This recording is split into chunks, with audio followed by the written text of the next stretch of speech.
Gold, trusted gold buyers. మీరు తాకట్టు పెట్టిన బంగారాన్ని విడిపించి ఈ రోజు ఉన్న మార్కెట్ ధరకు కొనబడను.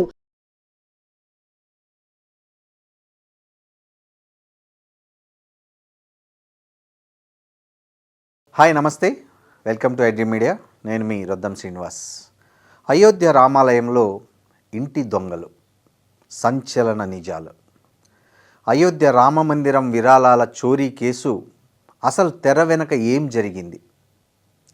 కోట్లాది మంది హిందువుల ఆరాధ్య దైవం, అత్యంత కట్టుదిట్టమైన భద్రత ఉండే అయోధ్య రామమందిరంలోనే దొంగలు పడ్డారు. అది కూడా బయట దొంగలు కాదు, రామయ్య సన్నిధిలోనే ఉంటూ నమ్మకంగా నటిస్తూ కోట్ల రూపాయల కానుకలను కాజేసిన ఇంటి దొంగలు. భక్తులు భక్తితో సమర్పించిన హుండీ కానుకలు, విరాళాల సొమ్మును సీసీటీవీ కెమెరాలకు కూడా చిక్కకుండా ఎలా మాయం చేశారు? ఈ భారీ స్కామ్ వెనుక ఉన్నది ఎవరు? తాజా సిట్ నివేదికలో ఎలాంటి షాకింగ్ విషయాలు బయటపడ్డాయి? అరెస్ట్ అయిన ఆ 8 మంది ఎవరు? ఈరోజు మన పాడ్కాస్ట్లో ఈ సంచలన కేసు గురించి పూర్తి వివరాలను, తాజా అప్డేట్స్తో మీ ముందుకు ఉంచే ప్రయత్నం చేస్తున్నాం. అసలు ఏం జరిగింది? అనుమానం ఎలా వచ్చింది? అయోధ్య రామమందిరం ప్రారంభం తర్వాత నిత్యం లక్షలాది మంది భక్తులు స్వామివారిని దర్శించుకుంటున్నారు. రోజుకు లక్షల్లో కోట్లల్లో కానుకలు అందుతున్నాయి. అయితే మే నెల చివరి వారంలో ఆలయ ట్రస్ట్ అధికారులు రోజువారీ నగదు లెక్కింపు, బ్యాంకు డిపాజిట్ల ప్రక్రియను పరిశీలించినప్పుడు ఒక పెద్ద తేడాను గమనించారు. ప్రతిరోజు వచ్చే విరాళాల మొత్తానికి బ్యాంకుల్లో జమ అవుతున్న సొమ్ముకు పొంతనలేదు. దొంగతనం చేస్తున్నట్లు సీసీటీవీ ఫుటేజీతో కొన్ని వీడియోలు వైరల్ అయ్యాయి ఇంతలోనే. దీంతో ప్రతిపక్ష రాజకీయ పార్టీలు, సామాజిక మాధ్యమాల్లో దీనిపై పెద్ద ఎత్తున చర్చ జరగడంతో రాజకీయంగా తీవ్ర దుమారం రేగింది. పరిస్థితి తీవ్రతను గమనించిన ఉత్తరప్రదేశ్ ముఖ్యమంత్రి యోగి ఆదిత్యనాథ్ దాస్, లక్నో డివిజనల్ కమిషనర్ విజయ్ విశ్వాస్ పంత్ నేతృత్వంలో 3 సభ్యుల ప్రత్యేక దర్యాప్తు బృందాన్ని సిట్ను ఏర్పాటు చేశారు. అసలు సిట్ దర్యాప్తులో ఊహించని షాకింగ్ నిజాలు వెల్లడయ్యాయి.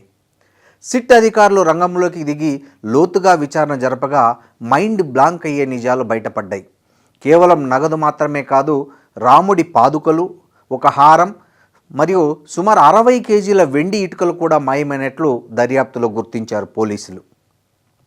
మందిరంలో భక్తులు సమర్పించిన నగదును, ఆభరణాలను లెక్కింపు సిబ్బంది తమ దుస్తుల్లో స్నానాల గదుల్లో దాచి తరలించారని, సీసీటీవీ కెమెరాలకు సిబ్బందిలో ఒకరు అడ్డంగా నిలబడి ఇతరులు ఈ దొంగతనానికి పాల్పడినట్లు సిట్ బృందం గుర్తించింది. కేవలం 42 రోజుల వ్యవధిలోనే దాదాపు 70 సార్లు ఈ విధంగా చోరీలు జరిగినట్లు తేలింది. భక్తులు సమర్పించిన బాలరాముడి విగ్రహానికి సంబంధించిన చెవిపోగులు, ముక్కు పుడకలు, గాజులు, కాళ్ళ గజ్జెలు కూడా ఈ పెట్టెల్లో ఉంచగా మాయం చేశారు. సిట్ దర్యాప్తు ద్వారా ఇప్పటి వరకు చోరీకి గురైన 79,85,000 రూపాయల నగదును, ఆభరణాలను పోలీసులు రికవరీ చేసి స్వాధీనం చేసుకున్నారు. ఈ కేసులో ఇప్పటి వరకు 8 మంది అరెస్ట్ చేశారు.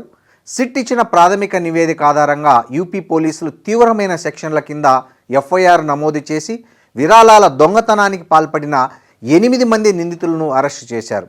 వీరిలో నగదు లెక్కింపుకు ఇన్ఛార్జిగా ఉన్న సుభాష్ చంద్ర శ్రీవాస్తవ, లెక్కింపు సిబ్బంది అనుకల్ప్ మిశ్రా, లవకుష్ మిశ్రాతో పాటు అత్యంత కీలకమైన వ్యక్తి, రామమందిర trust general secretary Champat Rai మాజీ డ్రైవర్ రామ్ శంకర్ యాదవ్ అలియాస్ టిన్ను యాదవ్ కూడా ఈ దొంగతనం చేసిన వాళ్ళు ఉన్నారు. ప్రస్తుతం కోర్టు వీళ్ళందరికీ 3 రోజుల జ్యుడిషియల్ రిమాండ్ విధించింది, జైలుకు తరలించింది. ఈ దొంగతనం వ్యవహారం బయటికి రావడం, సొంత సిబ్బంది, డ్రైవర్ల పేర్లు నిందితులుగా మారడంతో రామజన్మభూమి తీర్థక్షేత్ర ట్రస్టులో తీవ్ర ప్రకంపనలు రేగాయి. నైతిక బాధ్యత వహిస్తూ trust general secretary Champat Rai, trust సభ్యుడు అనిల్ మిశ్రా నిన్న శుక్రవారం తమ పదవులకు రాజీనామా చేశారు.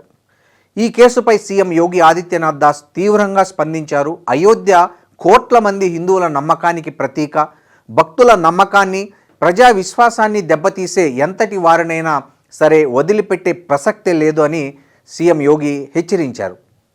ఈ భారీ విరాళాల చోరీ వ్యవహారంపై కేవలం రాష్ట్ర ప్రభుత్వ దర్యాప్తు సంస్థ అయిన సిట్తో కాకుండా సుప్రీంకోర్టు ప్రధాన న్యాయమూర్తి పర్యవేక్షణలో లేదా కనీసం హైకోర్టు సిట్టింగ్ జడ్జితో సమగ్ర విచారణ జరిపించాలని కాంగ్రెస్ పార్టీ డిమాండ్ చేసింది. కేవలం కింది స్థాయి సిబ్బంది లేదా బ్యాంక్ అవుట్సోర్సింగ్ ఉద్యోగులను అరెస్ట్ చేసి చేతులు దులుపుకుంటే సరిపోదని ట్రస్టు అగ్రనాయకత్వంపై చట్టపరమైన చర్యలు తీసుకొని వారి ఆస్తులపై కూడా దర్యాప్తు జరపాలని కూడా డిమాండ్ చేశారు కాంగ్రెస్ నేతలు. దేవుడి సొమ్ముకు ఆశపడి ఇంటి దొంగలుగా మారిన వారు చట్టం ముందు అడ్డంగా బుక్ అయ్యారు. ఈ కేసులో ఇంకా ఎవరెవరి హస్తం ఉందనే కోణంలో పోలీసులు విచారణ జరుపుతున్నారు. ఈ సంచలన కేసులో రాబోయే రోజుల్లో ఇంకెన్ని నిజాలు బయటికి వస్తాయో చూడాలి. యోగి ఆదిత్యనాథ్ పాలనలో క్షమించరాని తప్పు చేసిన కేసుల్లో ఇంతకు ముందు వాళ్ళను బుల్డోజర్లతో తోలి వాళ్ళ ఇళ్ళు, దుకాణాలు, ప్రార్థనా మందిరాలు కూల్చేసిన చరిత్ర యోగి ఆదిత్యనాథ్ దాసుకుంది. అలాంటి ట్రీట్మెంటు అయోధ్య రాముడి సొమ్మును కాజేసిన హిందూ మత ద్రోహులకు ఉంటుందా అన్నది కూడా వేచి చూడాల్సిందే. ఈ సమాచారంపై మీ అభిప్రాయాన్ని కింద కామెంట్ సెక్షన్లో పంచుకోండి. ఈ వీడియోను లైక్ చేసి మీ మిత్రులకు కూడా షేర్ చేయండి. Thank you.